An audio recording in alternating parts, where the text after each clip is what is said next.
Hi, welcome everybody to today's C-Notes podcast. I'm Kevin Sullivan with the AML Training Academy, and I have with me today our special guest, Holger Palko. He is a AML guy through and through. I've known Holger for years. We've done many of the ACAMS seminars together. He is a former AML analyst who worked his way up through the ranks to become head of AML compliance and the head of global financial crime unit in major banks. He is now the current co-chair and founding member of the Germany chapter of ACAMS. And he's been in his business far too long than we both care to think that we've been involved. And he's one of my go-to guys when I have some questions about money laundering or how financial institutions operate. Really knows his stuff, and we're happy to have him with us here today. Our topic today is the pressure of the profit versus the demands of the morals within financial institutions. And basically, why are there recurring issues of systemic human breakdowns of morals and responsibilities in the AML regime? There have been several incidents with various banks in the last couple of years. Just to name a couple, Capital One, where they failed to monitor millions worth of checks by hundreds of check cashing companies between, I think, 2008 and 2014. And even had one customer who laundered the proceeds of the Genovese crime family. And the Capital One disregarded red flags, even as evidence of this person's links to organized crime. And Capital One failed to eliminate the deficiencies, and they had previously cited in consent orders, so they knew about it, and they still failed to do it. And another big one was Wells Fargo, where the bank pushed employees to meet unrealistic sales goals. And when the employees complained, the top executives turned a blind eye, and they put unrelenting pressure, which led to thousands of employees to provide millions of accounts or products to customers under false pretenses or without consent. So how is this done? Where are the morals? I mean, so we don't have bankers strolling into the vault and taking cash out. They're not lining their pockets with the cash, but to do these other things. It's a total breakdown of values and morals. And that's what I kind of want to discuss here with Holger. And thank you for being here. My first question is, why are some banks struggling to mitigate financial crime risk effectively? Yes, Kevin. First of all, thank you for having me here. I'm deeply honored. And you are also one of the most esteemed professionals that I know in this field. So it's a pleasure to talk about this with you. And I think it's one of the most important topics. Why do banks struggle? Because we have seen this in more than one of the consent orders, the settlement agreement. It is that the banks put profits over the regulatory responsibilities. And you talk about moral. Moral is even higher than just the regulatory responsibilities that the banks have. And even there, they fail. So when we talk about morals, this is not where business decisions nowadays are made. When we think about many years back, that there is in Germany a term, it's called the honest merchant. So this is the ideal picture of how you should do business. But we don't have this anymore. It is just all about greed. And we are talking about a lot of guys now in management positions that grew up with a film called Wall Street, where the guy stand there and said, greed is good. And this is where it all led to. So banks just think about profits. They think about the next quarterly reports. They think about the next bonus check. And at the end, there are no consequences. So take a look at those cases that you mentioned. Take a look at Wells Fargo. There are a lot of people getting fired, but those are the low-level guys. When we talk about the high-level guys and girls who made the decisions, they didn't get punished. They get golden parachutes in retirement with millions of farewell bonuses. And they are getting out of one of the companies. They're getting into another company. So why have you been fired? I've been fired because I made profit. And this is why they threw me out. So this is our guy to hire now. This is part of the problem. They care more about their bonuses, their next annual reports, more about the stock price and everything than they care about what is their real purpose. And this is providing financial services. Mm-hmm. So what's their thinking? Is it truly profit, profit, profit? And then what kind of pressure do they put on that? I can understand the people at the bottom, they're afraid for the job. Maybe they don't want to say too much, or maybe they're threatened in certain ways. But what about the people at the top who've been doing this stuff? What's the pressure that's put on them, or is it just self-promotion? I think it's a combination of both. First of all, people who are in those positions, they have a certain mindset. And the mindset is not necessarily to be the best guy in the room. It's about to be the most successful and the toughest guy in the room. This is part of their mindset. So it really sounds like the Wolf of Wall Street, doesn't it? Yes, it is. It is. And there are also some really interesting study I read a couple of years ago. They compared the working of the brain of people in high management positions with psychopaths. And the brain movement was very comparable. I don't say that all CEOs are psychopaths, but there is a certain mindset that you need to have. And just think about what those people also need to endure. We are living in a very fast moving society, especially with all of the social media.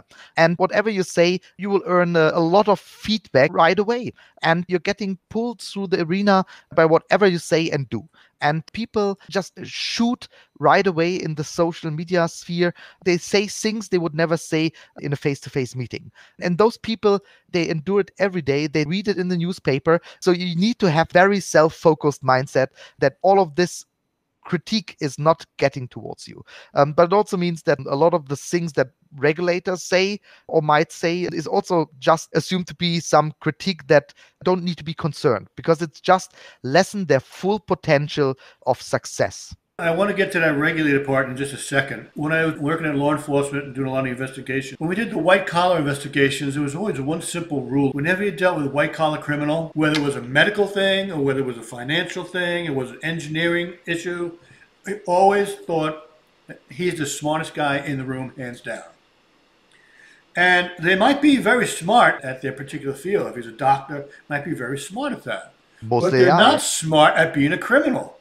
That's where they forget. You know, that's not something they've been experienced at doing. So they always overstep their bounds. So I just wanted to ask you, is there a lack of an effective risk oversight by the top, by the senior management? First of all, you mentioned some very good points, as always. So we talk about white collar crime here. So is this even a crime? Nobody is shot. Nobody is dead afterwards. It's just money, and it's just some shareholders who are getting $1 per stock less. Is this really a crime? So I think most of the things that we would say are crimes, that they violate laws, that they do some real damage by not willingly but indifferently supporting criminals, it's not seen as a crime. It's just seen as this is the way how we are doing business. And regulators need to understand that this is the way how business is done. And this is just not part of their mindset. So it's white-collar crimes, which is seen as a gentleman's crime. Hence why they call it white collar. That is why it's called white collar. Yes, they don't see themselves as murderers, as people who are destroying livelihoods. But at the end, they are also liable for everything that happened. Why do people commit crimes? They're committing crimes because it's paying off. And why it's paying off? Because money can be laundered. If money cannot be laundered, if crimes would not pay off, people would not commit crimes. So by enabling them to perform money laundering and other supporting activities for crimes, they are accomplices of the crime itself. But this is not what they're realizing. So they just realize the next step in their career. They just realize success that they're having. And this is what they're living for. So they live for the next bonus check. They live for the next position. And if ever they are failing, they just move to the next bank and just continue with doing so. I think this is one of the biggest problems. It's not that they're seeing they're committing crimes. It's just, it's happening. And at the end, it was no one's fault. You know, it just reminds me that in my experience in law enforcement, before I got into money laundering, I was doing undercover narcotics, which is how I got into money laundering. It was just kind of the next step, following the money. And it always annoyed me then, and annoys me even more today, that people get away with just the frustration level. That there are men and women that go out there and put their lives on the line in law enforcement work. I mean, here in the States, I know you might hear about it in Germany, but here in the States, we're just having a rash of law enforcement being shot and killed. Just the other day, 2 FBI agents were shot and killed. And they got so many people that dedicate themselves, and they're not getting big bucks. They're not getting, I guarantee you, they're not getting the same salary as some of these bank executives are getting. So they know they're not become rich at that job, but they do it because that's their calling in life. And it made me mad, makes me mad today, and I know it makes other law enforcement upset that you do that and dedicate yourself and put your life on the line only to see the fruits of the labor just so callously ignored and disregarded by allowing money launderers to launder their money, allowing bad guys, drug trafficking organizations, possibly terrorist financiers, crime members, by looking the other way or doing what you're doing at that particular bank or finance institution. You're allowing bad guys to continue to do this bad stuff. So when does it become an issue that you really want to consider? Do you have to wait till your child becomes a victim of maybe some fentanyl or opioids or drugs and has an overdose? Do you have to wait till you're involved in some type of carjacking or drive-by shooting? When do you realize that you're doing this for a reason? You're doing this AML compliance stuff. The whole reason that we're there is to give police a heads up and to look into possible bad guys and organized crime. Because if we can stop the flow of money to organized crime, then we're going to be a much better life. And you don't have to worry about as much things. But so it really gets frustrating that nothing happens to people. I'm a law and order guy, and always have been, always will be. And you know that for years, Holger, right? And to see these people just get away, and not get away, you're getting rewarded. Golden parachute. And personally, I think they also be in handcuffs. And maybe if we start doing that, stop that problem a little bit, because right now, the reward is much greater than the risk. Remember the HSBC case where the term too big to jail was invented, where US authorities wanted to, exactly what you just mentioned, to handcuff board members of HSBC. And it was intervened by British authorities with the argument, if we handcuff board members of HSBC, the complete financial system is dead tomorrow. And this is something which was kind of a wake-up moment for regulators all around the globe, exactly to prevent something like too big to jail to happen again. They put in measures to fight against such a size, which is uncontrollable and unprosecutable anymore. I also think that we see a change in management all around the globe, where people move into CEO positions, mostly after prosecutions, deferred prosecution agreements, settlement agreements, and whatsoever, who have the mindset of we want to do the things right. And I totally understand your frustration, because the frustration that you and millions of law enforcement officers have out there is the same frustration that millions of compliance officers have. It's not that you as the compliance officer enter a room, there is cheering. No, you as the compliance officer, you are in a squeeze position between the business, the management who want to make profit, who pressure you to waive requirements, just circumvent, look the other way or whatever. And on the other side, regulators who punish you, yourself, personal, if something fails. Mostly you are totally understaffed, just as law enforcement. And just take a look at the example of Danske Bank, of Deutsche Bank, of HSBC, of Wells Fargo. After they have been prosecuted, after they have been fined, sometimes for billions of US dollars, they started to hire more compliance people, sometimes double, triple, quadruple the size of their compliance departments. And at the same time, they cut out risky areas of their business. And if you just consider this, you have less risk, but suddenly 4 times more people managing the risk. What have the people done before? And how could they even do it? So in most of the times, compliance is considered a cost factor, and therefore they are understaffed. They don't always get the budgets that they need until there is a wake-up moment when you pay like $8 billion US dollars like HSBC, and suddenly there is a lot of budget for compliance stuff, for compliance topics, for monitoring tools, and so on and so on. So I feel you. I totally feel you when you say it. I noticed that one of those banks that you mentioned, as soon as their deferred prosecution agreement was over, they eliminated a lot of the AML staff. So all the staff that they hired on because they had the deferred prosecution, and now maybe they're starting to get their act together and doing things right. What's the very first thing they do once the DDA comes off? They fire everybody. They cut costs. Right back. Yeah, they cut the cost. And that's what I always wondered about. So now you hear about all those cost-cutting moves like that, or big talk now is AI and fintech and conversion rates, because the big deal is that conversion rate on SARS, right? And they want to cut cost on that, cut cost here. It just says maybe you stop getting fined billions of dollars for screwing up all the time, you wouldn't have to worry about those cutting costs. And maybe it's those cost-cutting maneuvers that are getting you those fines. So sometimes it's very frustrating to look at that. And I understand my perspective is a little law enforcement sided. And I get it, but it's just very frustrating to see that. And it seems like some of the answers are so simple. They're going to spend millions and millions and millions on AI. They won't put a couple extra bodies there to do the right thing. To be honest, I think we are not at the point where we really have AI. So no company, even not Google, have real AI. So we have machine learning, we have robotics and all of the stuff. And I think banks need it. As I said, compliance is seen as a cost factor. And exactly this machine rooms of transaction monitoring, alert handling, SAR filings, sanction screening alerts. This is where most of the people work.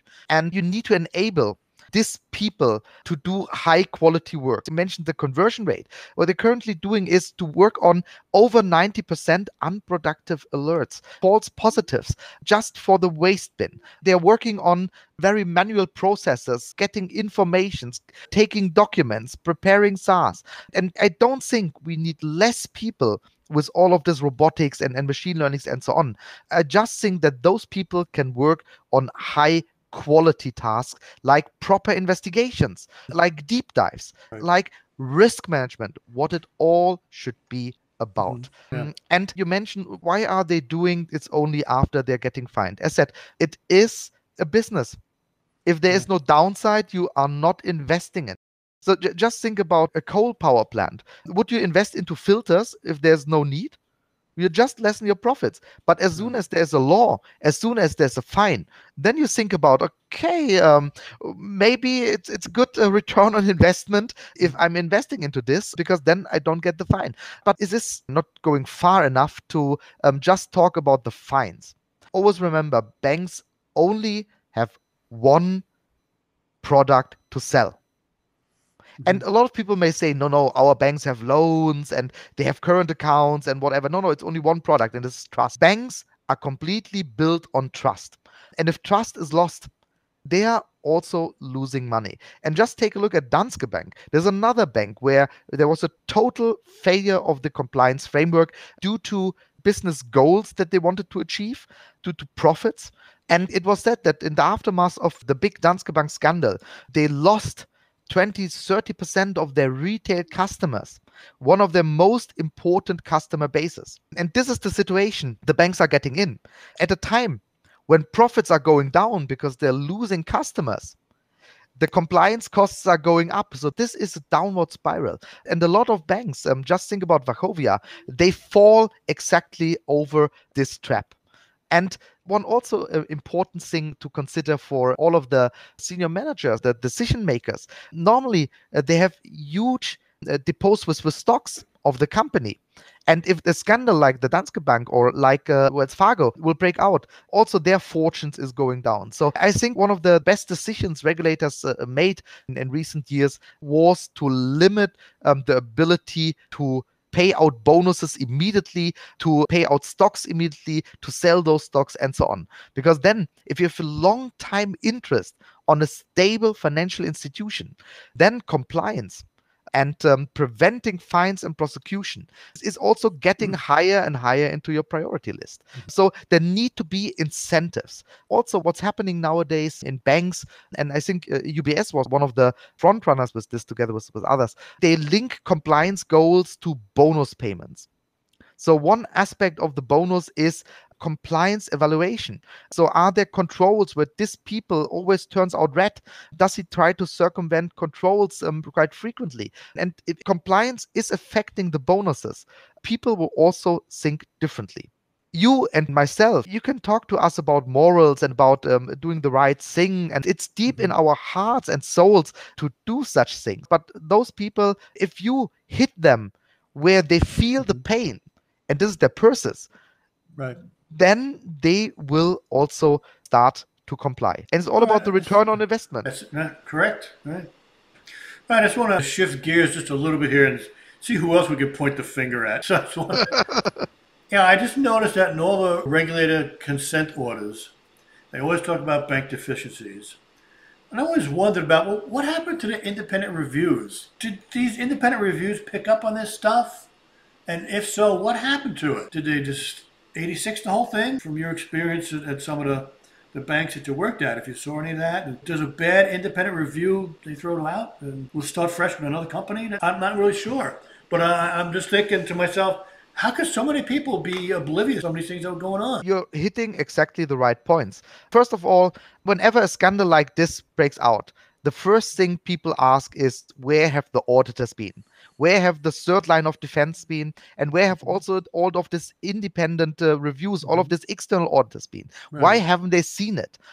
First of all, a lot of audit departments, good guys are working there, but they are not the experts in every field. Today, they are checking on the IT. Yesterday, it was operations. Tomorrow, it's AML. They're jack of all trades, master of none. It's changing. And a lot of institutions have nowadays dedicated AML audit teams, financial crime audit teams, who also are specialists, not only in auditing, but also in the subject matter. But this is slightly changing. And still, if you are in a bank like HSBC, in a huge moloch, you cannot audit every aspect of it. And those criminal, or I would say criminal, you would say criminal, those people not complying with bank policies and with laws and regulations for profit purposes, they are sometimes the smartest in the room. They're not only thinking, sometimes they are the smartest in the room. And they also know how they can hide it, or sometimes it will reveal only after 1 or 2 years of time. And when it comes to independent oversight, how independent is the oversight? Just think about a case like Wirecard. Why haven't it been seen prior to this? There were external auditors, and they are auditing every year. Yeah. It seems like you got a lot of checks and balances. Yeah. Internal review team, maybe you hire an outside independent review, and then you got the regulators coming in. Yeah. And how is stuff getting past all that? Once the regulators are coming in, it's already too late. But still, talking about independent review, you said it, they're coming every year. And they also want to come next year. Right. So they have an incentive of not getting everything to explosion. They're just doing enough that the regulators are happy, that the bank is happy, and that next year they can come again and get another bonus check. Sometimes these independent audit firms are also offering consulting or advisory, so audit related advisory, as it's called, which is, in my point of view, also a total conflict of interest. So if I'm the one paying an independent auditor, how is this independent? And you're absolutely correct. How can it be missed? First of all, there's a second line of defense, the compliance. They're understaffed. Then what about the audit departments? Again, there are even fewer people than in the compliance departments. How should they see everything? And the external auditors, they have a self-interest. And once the regulator is marching in, normally it's already too late. So yes, there is checks of balances, but again, return on investment. Would you invest into the smart business guys, or would you invest into a compliance officer or into an auditor? So where would you put your money? And again, it is people working in compliance departments. They want to do the right thing. People working in audit also want to do the right thing. And a lot of people in business also want to do the right thing. Just to also make a line there. It's not all bad people. But a lot of things are just going south. And just take a look at the Wells Fargo case that you mentioned also. The other cases, it's not that all the people want to commit crime. At one point, you are at the peer pressure. At one point, it is like in the fraud triangle. It's just the realization everyone is doing it. Yeah. Why not me? Look here, Jack is reaching its goals. Me not. He's getting the bonus. Me not. So just do as Jack is doing and get the damn bonus. So at the end, I also would put some big presents under the Christmas tree for my kids. So this is how it works. It's just the peer pressure.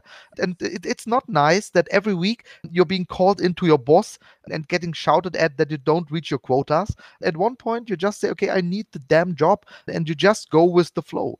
And this is how it's going sideways. It's not like there was a criminal mastermind planning everything of it. But at one point, it's just a culture of incompliance where everyone is going with the flow. And there are some people fighting against it, but just the culture. Jack is doing it. Why not me? I like the bonus idea. See what you think of this one. If you're in securities, so you're licensed by the SEC, and if you screw up, they take your license away from you, and you're no longer a broker-dealer. Do you think that would be effective in the banking world too? Some type of all C-level bankers to be licensed? Because it's very annoying when I see somebody who worked for Bank X totally screwed up, and gets the golden parachute and ends up across the street at Bank Y, doing the same thing. So should there be some type of license that you can revoke from somebody? It's already done. There are also people being barred from the industry by regulators nowadays. I think it's the right way. And I also like the idea to have some like a bank management license that can be revoked for good, but it's going to the same direction. But let's be serious. As I said, banks only have one product, and this is trust. And regulators know it. They don't want to destroy the whole financial system of the country. And this is why we are seeing so much settlement agreement, the first prosecution agreement, and so on. There is no real prosecution, there is no real verdict, and this is also why it's very hard to bar people from the industry, because if there is no conviction, there is no criminal. So I think you need to balance it. And sometimes the people are ultimately responsible for it. But sometimes they are not the ones who caused the mess. They are just the ones who didn't notice it early enough.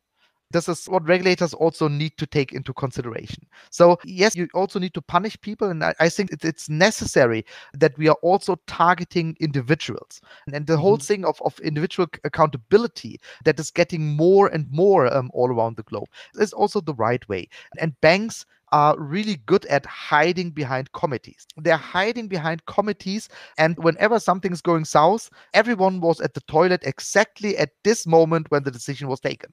It's fantastic, but committees don't make decisions. Banks don't make decisions. It's individuals, and therefore individuals also need to be held accountable. Absolutely. Yeah. And I think part of it is we've lost our heroes in the year 2021 here.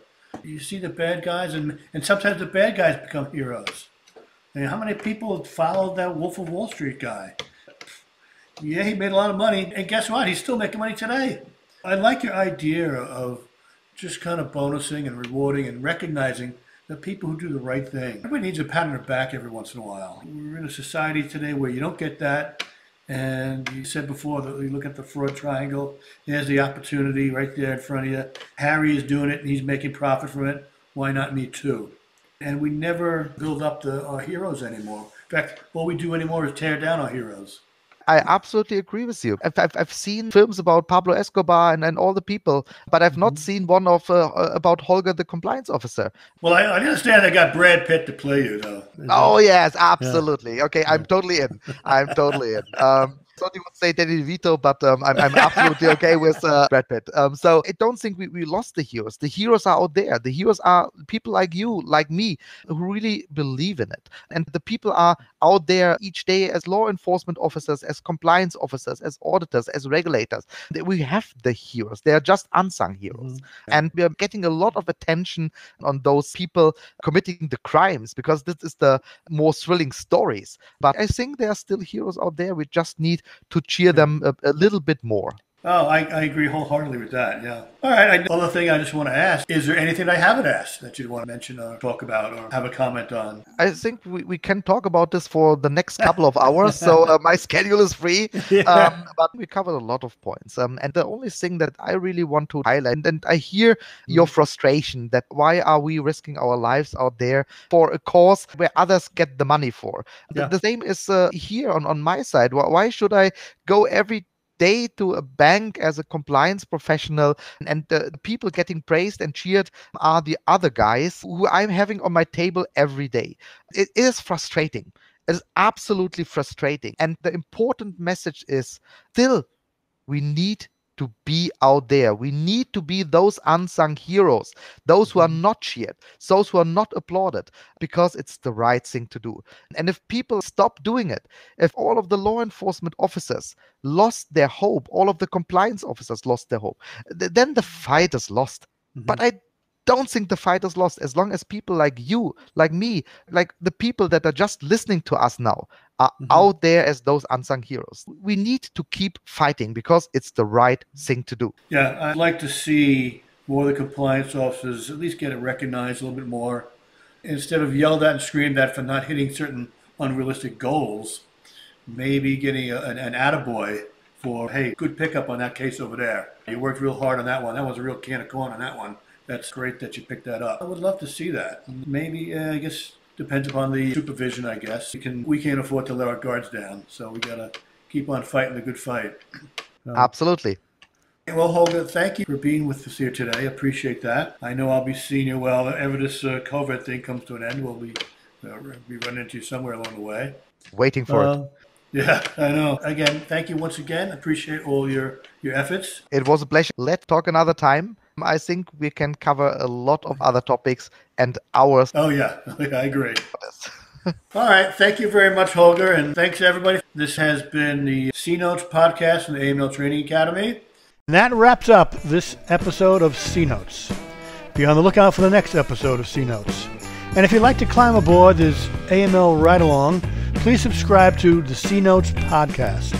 For those watching on video, click the logo in the bottom right of the screen to subscribe to the Anti-Money Laundering Training Academy's YouTube channel. And you can also pick up a copy of my book called Anti-Money Laundering in a Nutshell. It's available on Amazon or Barnes & Noble, and at finer stores in most cities, and at lousier stores in all cities. For all AML Academy services, custom on-site and online training, and a growing catalog of live and on-demand webinars, courses, please visit our website at amltrainer.com. And thank you for listening. Stay safe, and I'll see you next time.